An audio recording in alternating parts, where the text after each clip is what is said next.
বন্ধুসকল, ভাৰত এখন ঐতিহ্যময় দেশ আৰু ইয়াত এনে বহুতো ৰহস্য লুকাই আছে যাক আজিলৈ কোনেও সমাধান কৰিব পৰা নাই। ইয়াৰ ইতিহাসৰ পাত যদি আমি লুটিয়াই চাওঁ তেনেহলে আমি এনে কিছু ৰহস্য দেখিবলৈ পাম যি হয়তো আমি সপোনতো ভাবিব নোৱাৰো। এই ৰহস্যবোৰ জনাৰ পাছত আমি নিজকে নিজে প্ৰশ্ন কৰিবলৈ বাধ্য হ'ম যে আচলতে এইবোৰ কেনেকৈ সম্ভৱ। হাজাৰ হাজাৰ বছৰ আগতে ইমান উন্নত আৰু আধুনিক বিজ্ঞান আমি ভাৰতীয়সকলৰ হাতত আছিল, সেই কথা ভাবিলেও বিশ্বাস কৰিবলৈ টান। বন্ধুসকল, আজি আমি আপোনালোকক ভাৰতৰ আটাইতকৈ পুৰণি ৰহস্যৰ বিষয়ে ক'বলৈ লৈছো, যি জনাৰ পাছত আপোনালোকৰো হয়তো বিশ্বাস কৰিবলৈ টান হ'ব। আপোনালোকে ভাবিবলৈ বাধ্য হ'ব যে এনে কি টেকনলজি আছে যাৰ দ্বাৰা প্ৰতি বছৰে বৰফ সেই একেখিনি স্থানতে জমা হৈ শিৱলিংগৰ আকাৰ ধাৰণ কৰে। অমৰনাথৰ এই দিব্য গুহাত প্ৰতি বছৰ শাওণ মাহত হিমলিংগৰ সৃষ্টি হোৱাটো কোনো চমৎকাৰতকৈ কম নহয়। সাধাৰণতে এই সমগ্ৰ গুহাটোতে ঠায়ে ঠায়ে পানী টুপ টুপকৈ নিগৰি থাকে, কিন্তু গুহাটোৰ ভিতৰ ফালৰ এটা কোণত প্ৰতি বছৰে সেই একেটা স্থানতে হিমলিংগৰ সৃষ্টি হোৱাটো বিজ্ঞানকো ভাবিবলৈ বাধ্য কৰায়।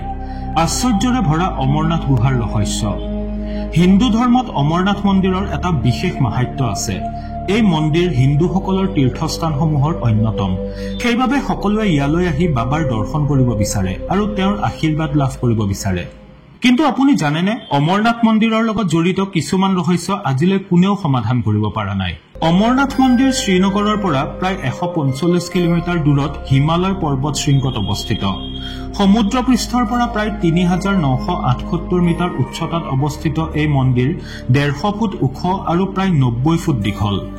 অমৰনাথ যাত্ৰা কৰিবলৈ দুটা পথ আছে, এটা পেহেলগাম হৈ যায় আৰু আনটো সোণমাৰ্গ বালতাল হৈ যায়। অৰ্থাৎ পৃথিৱীৰ যিকোনো প্ৰান্তৰ পৰা অহা ভক্তসকল প্ৰথমে পেহেলগাম বা বালতাল আহি পাব লাগিব, তাৰ পাছতহে খোজকাঢ়ি যাত্ৰা আৰম্ভ হয়। এই মন্দিৰটো কিমান পুৰণি তাৰ কোনো স্পষ্ট প্ৰমাণ নাই যদিও কোৱা হয় যে বুটা মালিকৰ দ্বাৰা 1800 শতিকাত এই মন্দিৰভাগৰ অস্তিত্বৰ উমান পোৱা গৈছিল। বাবা অমৰনাথৰ মন্দিৰত বৰফেৰে শিৱলিংগৰ সৃষ্টি হয়, কিন্তু এই বৰফৰ বাবে পানী ক'ৰ পৰা আহে সেই কথা আজিলৈ গম পোৱা নগ'ল। অমৰনাথ মন্দিৰৰ ভিতৰত থকা বৰফ যথেষ্ট কঠিন যদিও বাহিৰৰ বৰফবোৰ কিন্তু বেছ নৰম আৰু পাতল। এনেকুৱা কিয় হয় এই বিষয়ে আজিলৈ কোনেও গম নাপালে। মন কৰিবলগীয়া কথা যে ইয়ালৈ যিসকল ভক্ত আহে সেইসকল অত্যন্ত ভাগৰুৱা হৈ আহে, কিন্তু যি মুহূৰ্তত তেওঁলোক বাবা অমৰনাথৰ মন্দিৰত প্ৰৱেশ কৰে লগে লগে তেওঁলোকৰ সকলো দুখ ভাগৰ নিজে নিজেই নোহোৱা হৈ যায়। তেনেকুৱা কিয় হয় সেই কথাও আজিলৈ কোনেও ক'ব নোৱাৰিলে। কিছুমানে ইয়ালৈ অহাৰ পাছত দিব্য শক্তিৰ আভাস পায়। এনে অনুভূতিৰ দাবী বহুতেই কৰি থৈছে, কিন্তু এনেকুৱা কিয় হয় সেয়াও আজিলৈ ৰহস্য হৈয়ে ৰৈছে। গুহাটোত কেনেকৈ সৃষ্টি হয় শিৱলিংগৰ? অমৰনাথ গুহাৰ ভিতৰত ওপৰ ফালৰ পৰা বৰফৰ পানীৰ টোপাল ঠায়ে ঠায়ে নিগৰি পৰি থাকে। ইয়াতেই ঠিক মাজত এটা এনেকুৱা স্থান আছে য'ত নিগৰি অহা পানীৰে প্ৰায় 10 ফুট ওখ শিৱলিংগৰ সৃষ্টি হয়। গুহাটোৰ মাজভাগত প্ৰথমে বৰফৰ এটা আকৃতিৰ সৃষ্টি হয়, যি অলপ অলপকৈ 15 দিনলৈ বৃদ্ধি পাই গৈ থাকে আৰু 2 গজতকৈও বেছি ওখ হৈ পৰে। গুহাটোৰ ভিতৰত সৃষ্টি হোৱা হিমলিংগৰ সম্বন্ধ চন্দ্ৰমাৰ লগত আছে বুলি কোৱা হয়। পূৰ্ণিমাৰ সময়ত নিজৰ পূৰ্ণ আকাৰ লোৱা চন্দ্ৰমা অমাৱস্যাৰ সময়ত নোহোৱা হৈ যায়। গুহাৰ ভিতৰত সৃষ্টি হোৱা বৰফৰ শিৱলিংগ চন্দ্ৰৰ লগতে বৃদ্ধি পাই গৈ থাকে আৰু পূৰ্ণিমাৰ সময়ত নিজৰ পূৰ্ণ ৰূপ ধাৰণ কৰে। ইয়াৰ পাছত জোনৰ আকাৰৰ সমান্তৰালকৈ হিমলিংগও গলিবলৈ ধৰে আৰু অমাৱস্যা পোৱালৈকে গলি নোহোৱা হৈ যায়। প্ৰশ্ন এইটোৱেই জাগে যে এনেকুৱা কিনো আছে যাৰ ফলত জোনৰ প্ৰভাৱ বৰফৰ এই শিৱলিংগৰ ওপৰত পৰে।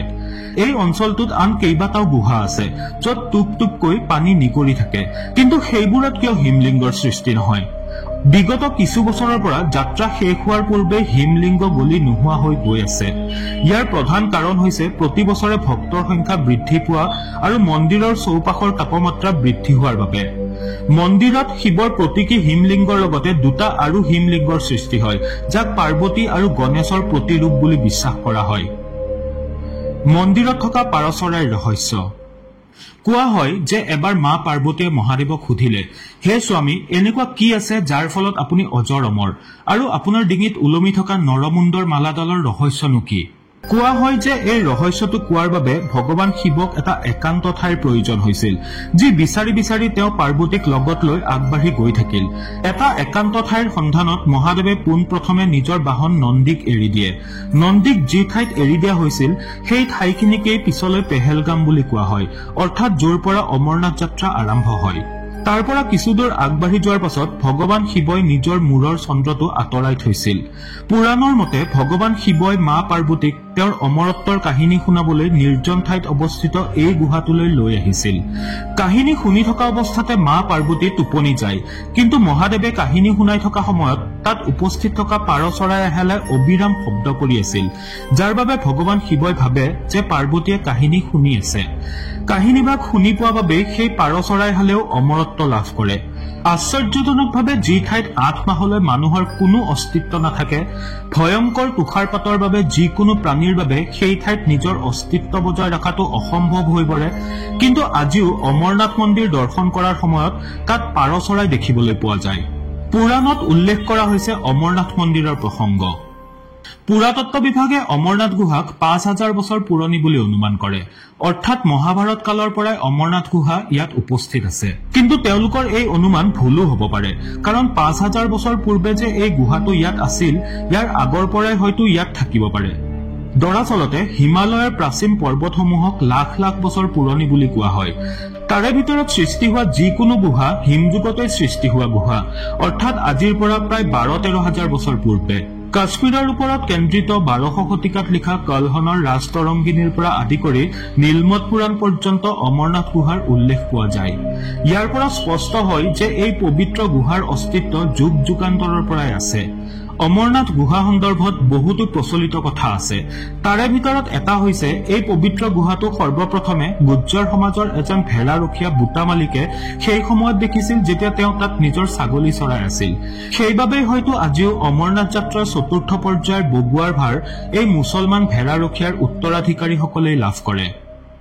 তেনেহলে বন্ধুসকল, এই পবিত্ৰ অমৰনাথ মন্দিৰ সন্দৰ্ভত আপোনালোকে কি জানে আমাক কমেন্ট কৰি নিশ্চয় জনাব। ভিডিঅটো চাই ভাল লাগিলে লাইক আৰু শ্বেয়াৰ কৰাৰ লগতে চেনেলটো ছাবস্ক্ৰাইব কৰিবলৈ নাপাহৰিব। পুনৰ লগ পাম মোৰ আন এটি নতুন ভিডিঅত। আজিলৈ আহিছো, ধন্যবাদ।